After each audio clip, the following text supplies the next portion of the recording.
وصل على رسوله الكريم. أما بعد فأعوذ بالله من الشيطان الرجيم. بسم الله الرحمن الرحيم.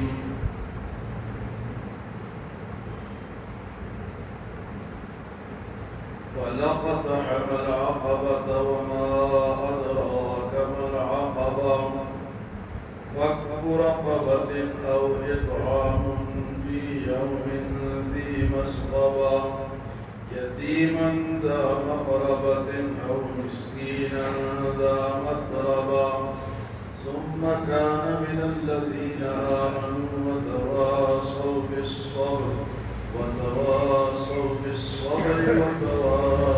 بالمرحمة أولئك أصحاب الميمنة والذين كفروا بآياتنا هم أصحاب المشأمة عليهم نار مؤصدة.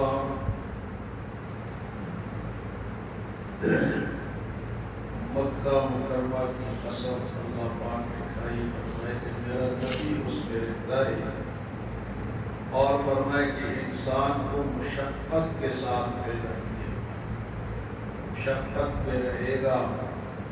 کوئی انسان یہ نہ سمجھے کہ میں سکون سے سیر زندگی ہوں. انسان کو اللہ نے مکلف بنایا ہے، اس پر اپنا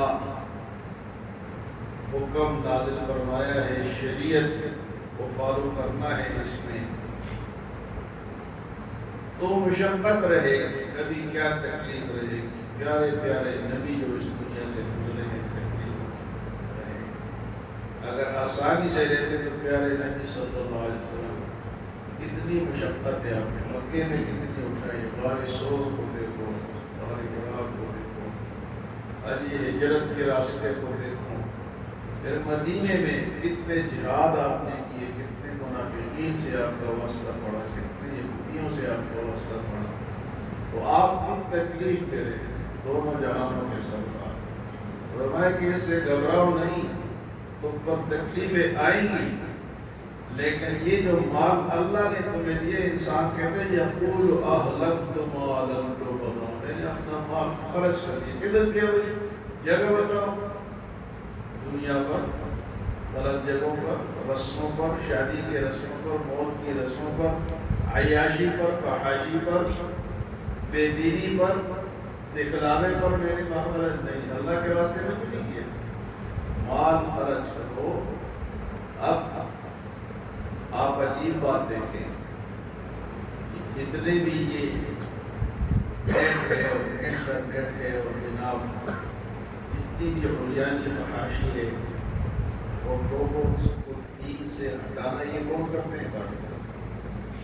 اور ان کو بھی انہوں نے NGOs قائم کی ہے. عورتیں بھرتی کرتے ہیں، ننگی عورتیں بھرتی کرتے ہیں. NGOs پہلے مشنریت ہے، اب NGOs آپ یہ جو آپ کے مشن اسکول جتنے تھے، یا جو آپ کا ولی فیملی ہسپتال ہے، اور اسی طرح یہ ہسپتال ایک کلندرآباد مانسیرے میں ہے، ایک بالا کوٹ میں ہے، ایک کراچی میں ہے، بڑے بڑے ہسپتال فری علاج. لیکن مقصد کیا تھا کہ لوگ عیسائی کریں، علاج کریں گے، دوائیاں مفت دیں گے. ٹیکسلا میں بڑا اسپتال ہے مشہور، وہ لوگ تو پیسے خرچ کرتے ہیں لوگوں کو اسلام سے برگشتہ کرنے کے لیے، اسلام سے دور ہٹانے کے لیے. مسلمان نے کبھی یہ سوچا ہے کہ میں بھی اسلام کی ترویج کے لیے، اشاعت کے لیے کوئی پیسے خرچ کروں؟ فنڈ جس طرح انہوں نے NGOs بنائے، ہم بھی بنائیں اور اس سے اسلام پھیلے. اسلام کے لیے جو لوگ دور ہو رہے، جو عیسائی بن رہے ہیں، جو کوٹری بیچارے جگہ جگہ پڑے ہوئے، مسلمان نے کبھی سوچے؟ لوگ کافر ہو رہے ہیں. اب شروع جب پاکستان بنا تھا تو کتنے عیسائی تھے، اب کتنی شیعہ تھے، اب کتنے شیعہ. وہ لوگ پیسہ لگا رہے ہیں. تو انسان کہتے ہیں میں نے پیسہ خرچ کیا. تم نے کہاں کیا؟ تم نے غلط جگہ پیسہ. کبھی ہم نے یعنی اجتماعی طور پہ مسلمانوں نے جو عرب ممالک تھے کتنا پیسہ ہے، وہ NGOs نہیں چلا سکتے کہ اسلام کی اشاعت کے لیے کہیں کمی ہے، کمی مسجد نہیں ہے، مدرسہ نہیں ہے، قرآن نہیں ہے، لوگوں تک تعلیم نہیں پہنچ رہی، ہم بھی کوئی چیز ایجاد کریں، ہم بھی اس میں پیسہ لگائیں۔ بلڈنگوں میں بلڈنگیں بنائی جا رہی ہے، کھیلوں کے کھیلے، ہاں جی کرکٹ میں کتنا پیسہ لگتا ہے، آپ کو اور وہ ایک کھلاڑی کو پتہ نہیں کتنا پیسہ ہے، اور کام کیا ہے، وقت ضائع کریں۔ کرکٹ میں اور کیا ہوتا ہے، وہ اچھا تھا وہ ہٹلر، اس نے 5 دنوں کے بعد پوچھا نا کہ میچ تم کھیل رہے تھے کیا بنا، انہوں نے کہا جی ڈرا ہو گیا، نہ وہ جیتے نہ یہ جیتے، برابر ہو۔ اس نے سر کو لیب میں کھڑا کر کے شروع کر دیا، 5 دن تم نے ضائع کیے، پیسے بھی جگائے اور میچ ڈرا ہو گیا، ڈرا کا کیا مطلب؟ تو یہ پیسے لگ رہے ہیں، یہ مسلمانوں کے بھی لگ رہے ہیں۔ اور ایک مزے کی بات آپ کو بتاؤں کہ یہ جو کرکٹ ہے نا، کرکٹ ہے تو ایک نشے والا کھیل ہے، لوگ اس میں مر رہے ہیں کیونکہ اس کے اندر پیسہ ہے، اسٹار بنتا ہے، جو بھی ٹی وی آپ کو دکھاتا ہے پوری دنیا میں، تو آپ ایک اسٹار بننے کو۔ عمران خان مشہور کہاں سے ہوئے؟ کرکٹ سے ہوئی، ورلڈ کپ جیتا، مشہور ہو گیا، اسٹار بن گیا۔ سیاست اور چیز ہے، کھیل اور چیز۔ سچ ہے کہ میں سیاست کروں گا تو اسی ورلڈ کپ کی طرح یہ بھی جیت جاؤں گا، یہ ایک اور سسٹم ہے۔ اور سیاست میں بھی اگر آپ پیسہ لگائیں تو اسلام کے لیے لگائیں، آپ اس لیے لگائیں کہ ہمارے ملک میں شریعت کا قانون نافذ ہو جائے، قرآن کا نظام آنے، اس میں پیسہ لگاؤ، کیوں نہیں لگاتے؟ کرکٹ پہ لگاتے ہو تو اسلام کے لیے بھی تو لگاؤ۔ ایسے لوگوں کو سپورٹ کرو جو کہ اسلام کے لیے کوشش کرتے ہیں، دین کے لیے کوشش کرتے ہیں۔ تو یہ قرآن جو ہے وہ طاقتوں کے کتاب تو نہیں، یہ تو نظام زندگی ہے، اس میں تو قانون ہے، جو چوری کرے گا تو ہاتھ کٹیں گے، کہاں سے دیکھیں گے؟ قرآن سے دیکھیں گے۔ ڈاکو ڈاکہ ڈالے گا تو ایک پاؤں اور ایک ہاتھ کٹے گا، کہاں سے دیکھیں گے؟ قرآن سے دیکھیں گے۔ زنا کاری ہوگی تو اس کو کوڑے لگے گا، اگر صرف الزام لگاؤ گے تو 4 گواہ پیش کرنے پڑے گی، تمہیں کوڑے لگے گا الزام لگانے والوں کو۔ تو یہ پیسے خرچ، تو انسان کہتا ہے، کیا کہتا ہے کہ میں نے یقول اہلکت مالا لبدا، کہتا ہے کہ میں نے مال خرچ کر، تو غلط راستوں پہ مال اپنے اوپر کرو، غریبوں کو آگے اللہ بتا رہے ہیں کن کن پہ کرنا چاہیے۔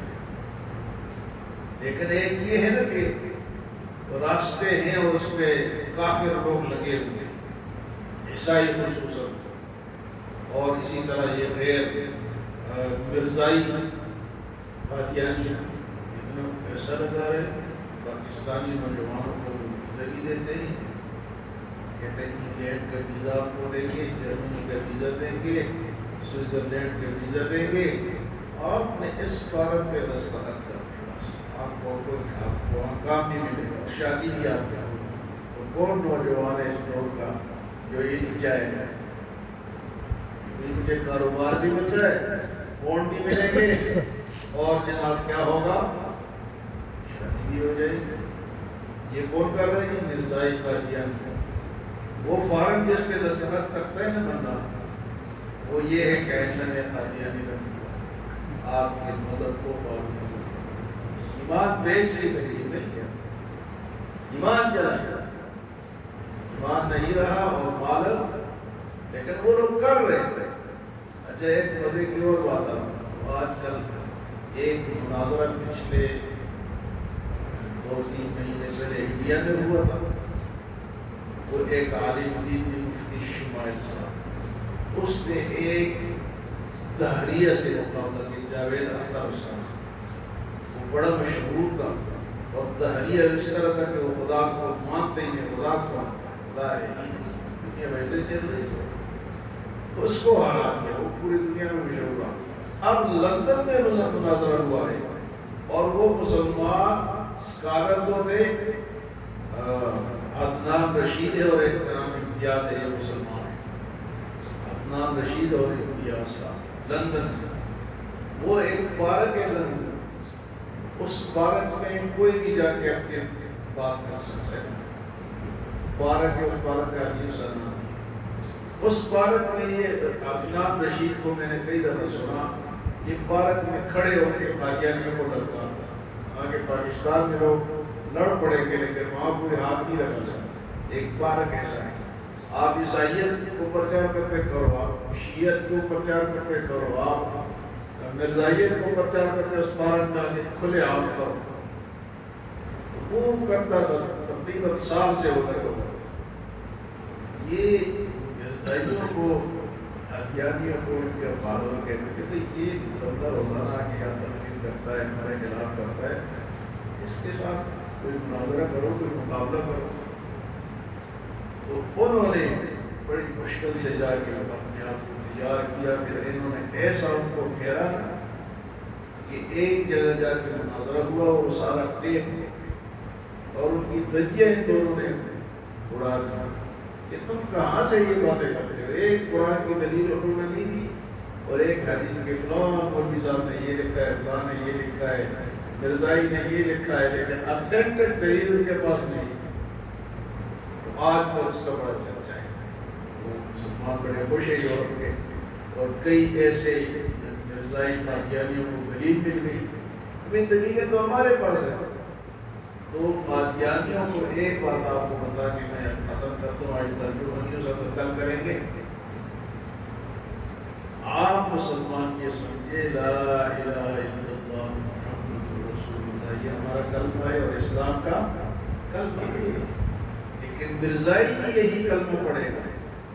کوئی مرزائی قادیانی جب کلمہ پڑھے گا یہی پڑھے گا، لیکن ان کے کتابوں میں لکھا ہوا ہے کہ وہ محمد رسول اللہ جب پڑھتے ہیں تو محمد رسول اللہ دل میں مراد ان کا یہ نہیں ہوتا. دل میں کہتے کہ محمد کی جگہ غلام احمد ہے، وہ ہمارا محمد رسول اللہ اس کو سمجھتے ہیں، ہمارے لیے نہیں سمجھتے. کلمہ یہی ہے لیکن دل میں. اور یہ بات کدھر ہے؟ یہ کتابوں میں ان کی درج ہے، عام مسلمانوں میں نہیں کرتے، لیکن ان کی کتابوں میں درج ہے. یہ محمد رسول اللہ تو عام مسلمان ہم لوگ جو ہیں آنے چاہیے کہ اگر وہ کلمہ پڑھے گی بولتے ہیں، خوشیوں کی طرح تقیہ کرتے ہیں، چھپاتے ہیں بات کو. تو اللہ پاک نے فرمایا کہ مال ایسی جگہ خرچ کرو جہاں تمہیں بھی فائدہ ہو، تمہارے آخرت کو بھی فائدہ ہو. اس کی مزید تشریح آئے گی انشاءاللہ. اللہ ہمیں عمل و سمجھ کی